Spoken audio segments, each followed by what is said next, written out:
Bonjour à tous et bienvenue sur la chaîne du Boudoir où aujourd'hui nous allons parler de quelqu'un qui vous veut du bien. Nous allons parler de Citrus Lemon. Et oui, le citron jaune pour être exact. Il appartient à la famille des Rutacées, Rutacea. Comme beaucoup d'espèces, il a plusieurs variétés selon les lieux où il a été cultivé. Il peut être consommé la plupart du temps, mais il en existe aussi, attention, des versions ornementales. Nous allons commencer par son histoire. Il viendrait d'Inde ou de Chine, plutôt d'Asie donc. Il est utilisé depuis plus de 2000 ans et on s'en servait déjà à l'époque pour la digestion. On suppose qu'il a été assez vite importé dans le bassin méditerranéen car on le retrouve déjà sur des fresques de mosaïques à Pompéi. Mais il aurait ensuite disparu de la région pendant un moment. Quand on connaît la région de la Campanie, on trouvera ça presque ironique, n'est-ce pas? C'est au XIIe siècle qu'on le retrouve dans les traités de médecine arabe, puis on le retrouve petit à petit dans des zones encore célèbres aujourd'hui comme Menton et Amalfi. Quand on parlait de Pompéi, je vous ai dit que la Campanie n'est pas très loin avec le citron. Parole de Napolitaine. Il est utilisé très tôt pour traiter le scorbut pour les marins arabes. Donc la maladie en fait du scorbut est provoquée par un manque de vitamine C. Et oui, en mer, on ne mange pas très équilibré. Le citron d'Amalfi, justement, il provient d'un croisement, celui des citrons d'ornement, de trop petite taille au goût des agriculteurs amalfitains. Ils ont donc commencé à mélanger leurs citrons avec des variétés d'oranges locales amères, et c'est d'ailleurs ce fameux citron qu'on utilise pour faire du limoncello. Il est composé de flavonoïdes, la vitamine B qui regroupe la vitamine B et E. On les retrouve en majorité dans son écorce, mais aussi un peu dans son jus. Et oui, on pense souvent au jus de citron, mais par exemple, on parlera des huiles essentielles après, elles sont dans l'écorce et pas dans le jus. Ce sont donc des antioxydants qui permettent de neutraliser les radicaux libres du corps, ce qui a pour avantage de prévenir les maladies cardiovasculaires ainsi que certains cancers. Attention, on n'a pas dit que ça guérissait du cancer, ça aide à prévenir les cas de cancer. Parmi les flavonoïdes, on retrouve la nobilétine. Selon certaines études, elle aiderait à ralentir la croissance des tumeurs et des métastases, en particulier dans les zones comme le foie et le pancréas. Malheureusement, ces études n'ont été pratiquées que sur des animaux et pas encore sur des humains, donc reste tout encore à valider pour l'être humain. Le citron contient des limonoïdes, limonine et noméline. Ce petit goût amer que vous découvrez en croquant par inadvertance dans un pépin, eh bien ce sont eux. Ils sont présents dans tous les agrumes, pas agréables en bouche, certes, mais des études sont en cours pour tenter de démontrer le pouvoir antiféral, antifongique, antibactérien et même antipaludique de ceux-ci. On pense aussi qu'il serait un allié pour la prévention des cancers de la bouche et de l'œsophage. Les fibres solubles du citron sont principalement de la pectine, et oui, comme dans la pomme. Et on la retrouve dans l'écorce et la membrane blanche, celle qu'on appelle albédo. On change de registre avec elle, on part sur le cholestérol. Elle aiderait à le faire diminuer, et ce serait celle du citron le plus efficace chez les agrumes. On appelle ça une propriété, attention, concentration, hypocholestérolémiante. À vos souhaits. On ne l'a pas encore dit, mais bien sûr que le citron est une excellente source de vitamine C. On parlait du scorbut juste avant, mais pas que. Il y a du cuivre, du fer, du potassium, du calcium, du soufre, du phosphore, magnésium et encore bien d'autres choses présentes dans sa composition. Alors pourquoi on associe citron et perte de poids? À toutes les sauces, hein? À cause ou grâce à une idée reçue, celle qu'une personne souffrant d'obésité aurait un manque de vitamine C et que ce déficit empêcherait les corps adipeux de fondre. Alors pour l'instant, pas la peine de faire des cures de jus de citron pur pour perdre du poids. Cela n'a jamais été prouvé par la science. On est sur un sujet qui a beaucoup de croyances, mais pas beaucoup d'études en fait à l'appui. Nous allons voir que oui, il y a bien intérêt quand même à consommer du citron, en plus que ce soit extrêmement bon, enfin si vous aimez l'acidité. Et je vous parle bien d'acidité, parce que déjà, si vous voulez profiter de sa vitamine, il ne faut pas le consommer cuit, hein, et avec beaucoup de sucre. Non, non, le citron, il est très sensible à la chaleur. Il pousse dans les zones plutôt tempérées, mais pour en profiter, il vaut mieux pas le chauffer, le petit. Nous allons à présent parler de ses vertus en général, fruits, écorces et jus. On a dit donc qu'il était aromatique. On oublie de le dire. Jusqu'à présent, on a plutôt parlé de sa vitamine et tout, mais bon, il est bon de rappeler que le citron est une saveur très appréciée et qu'on le décline en sirop, en plat sucré ou salé, en bonbon, en sorbet, en liqueur. Et ouais, napolitaine, tu connais limoncello. Et dans mon dialecte d'ailleurs, on dit limoncello. Je me demandais pas pourquoi, je vous fais juste un petit point de culture napolitaine. Fallait que je la cale. On le retrouve bien sûr aussi dans vos thés, infusions, boissons, cocktails. Il y a une place de maître dans le temple de la gastronomie pour le citron.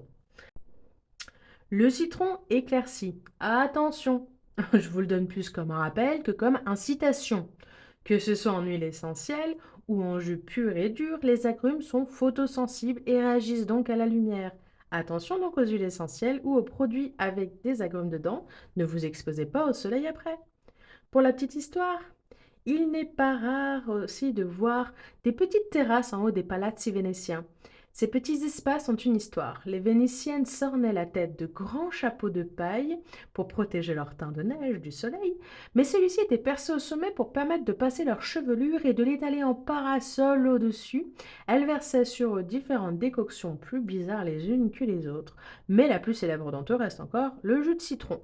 Pour ainsi éclaircir leur chevelure une fois exposée au soleil, pour entretenir ce célèbre blond vénitien dont on ne tarit pas d'éloge, et qui, vous voyez, n'est pas... En fait, il n'était pas très très naturel, hein, quoi, ce blond vénitien. Mais bon, aujourd'hui, on garde ce principe dans certains cosmétiques pour éclaircir la peau. Mais nous vous le déconseillons, et surtout, nous vous déconseillons de jouer les apprentis sorcières avec ben, pas trop d'informations, quoi, car la brûlure, elle est pas très très loin, la trace aussi, hein, je vous jure, une trace de photosensibilisation à l'agrume en plein soleil, tout ça, ça reste sur le bronzage de l'été, mesdames et messieurs.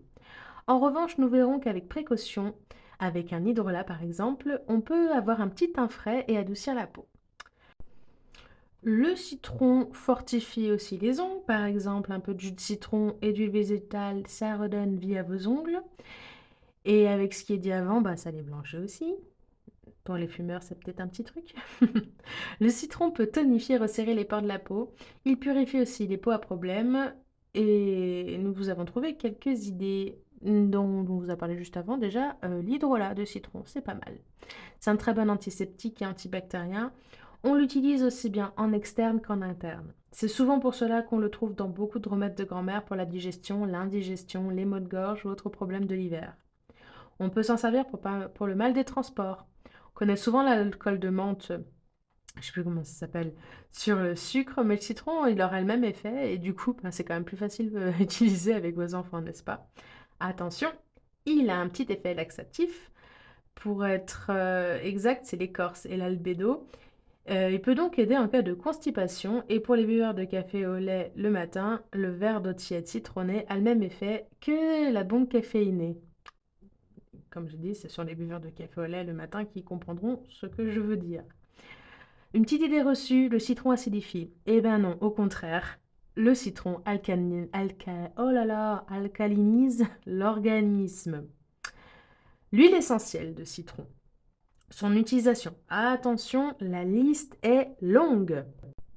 Pour les troubles digestifs, elle a les propriétés gastroprotectrices et à cause de son acidité, on a tendance à penser qu'elle aurait donc l'effet inverse. Et pourtant, elle crée une augmentation des sécrétions des mucus qui devient donc un film protecteur.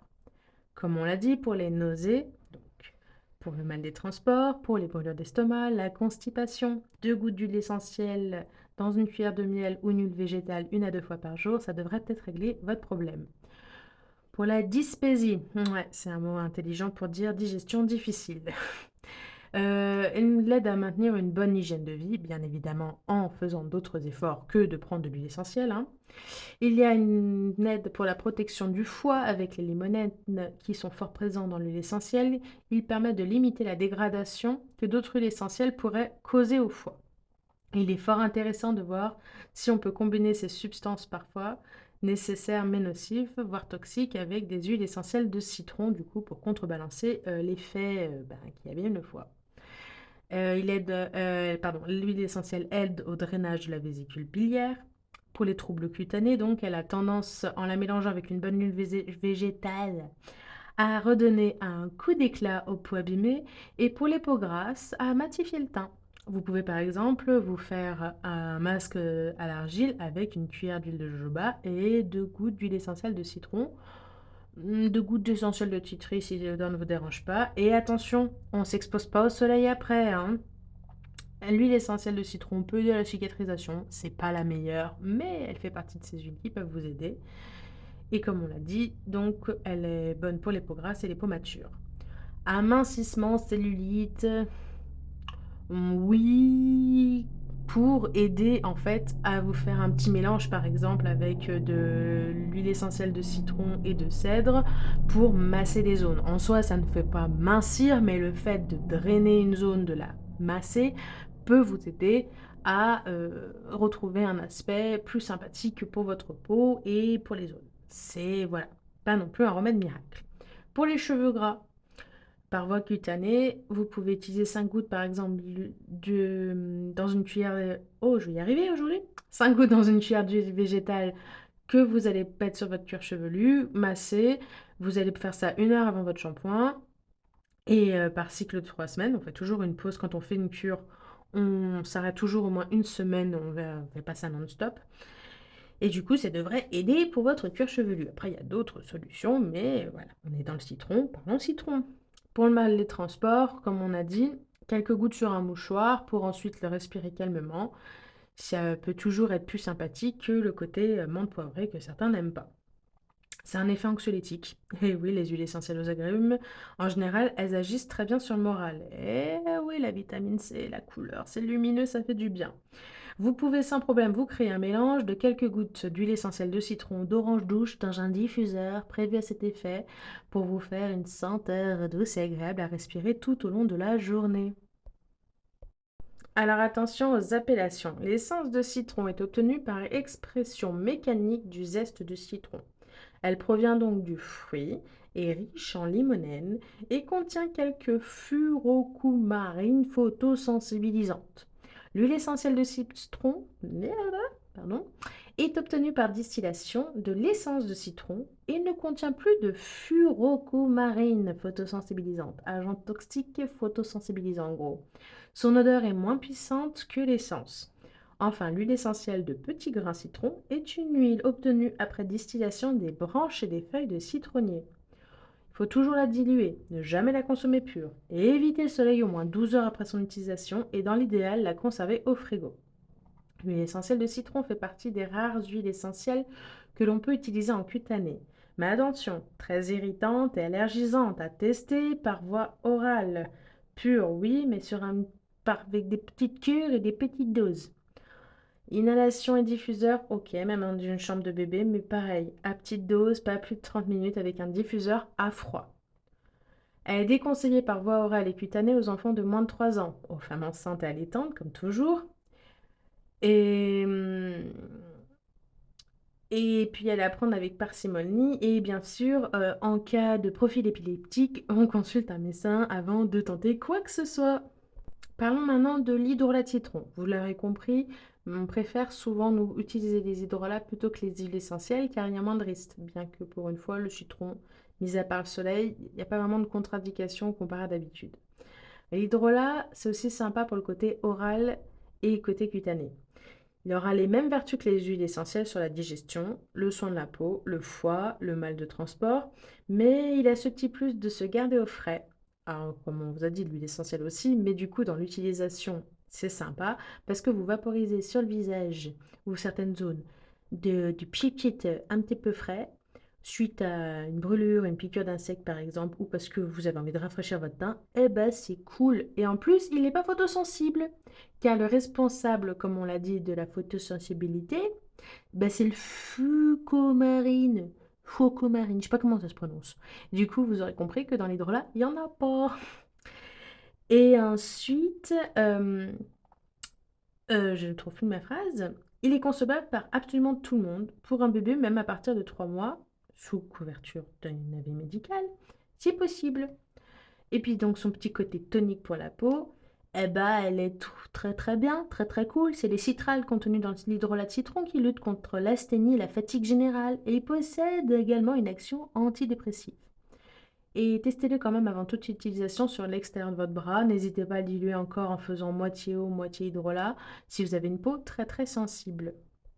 On va aller sur un sujet un petit peu moins conventionnel, l'aromathérapie magique. On préfère le citron frais à l'huile essentielle, en tout cas dans ce domaine-là. En cas de panne d'énergie, râpez de l'écorce du citron et recueillez le zeste dans un tissu propre. Prenez le temps de respirer l'odeur en visualisant la couleur jaune qui vous entoure petit à petit. Cet exercice marche aussi en cas de maladie, mais en plus de visualiser cette bulle jaune, visualisez l'odeur se promener dans votre corps et combattre le virus ou manger les cellules malignes. Cette alliance psychique et gustative a du sens, comme vous avez pu voir dans les vertus du citron. En gros, on mélange toutes ces vertus là-dedans. Vous savez que les exercices de visualisation ne sont pas une médecine en soi, mais vous aurez remarqué que nous vous en proposons régulièrement si vous êtes, consommateur de box. Et cela aide à vous projeter, ça déclenche un espèce de processus d'auto-persuasion dans le cerveau. Alors cela ne soigne pas, mais ça aide à guérir, car la psychologie fait partie du processus de guérison. Et que, en plus de soins et de médecine, et ben du bien-être, ça aide toujours, ça a toujours des bonnes conséquences de prendre soin de soi, hein. Donc le citron est un aliment qui fait partie de nos habitudes la plupart du temps. On va dire pour beaucoup de personnes, à part si vraiment vous détestez ça. Et que on vous propose d'ailleurs sur notre site internet une recette de charlotte au citron qui est un peu notre gâteau préféré. Je fais un clin d'œil à ma préparatrice de charlotte au citron préférée pour vous inviter à refaire sa recette. Moi, quand elle me la fait, ça me rend heureuse. En tout cas, j'espère que cette petite discussion sur le citron vous aura plu. Je vous invite à vous abonner si c'est le cas, à partager si vous avez envie de faire découvrir les bienfaits du citron qu'on ne connaissait pas aux autres. Et puis abonnez-vous si vous désirez d'autres contenus, d'autres agrumes, de pierres ou d'autres sujets encore plus vastes. C'est au bon endroit que vous vous trouvez. Sur ce, bonne fin de journée et à très bientôt.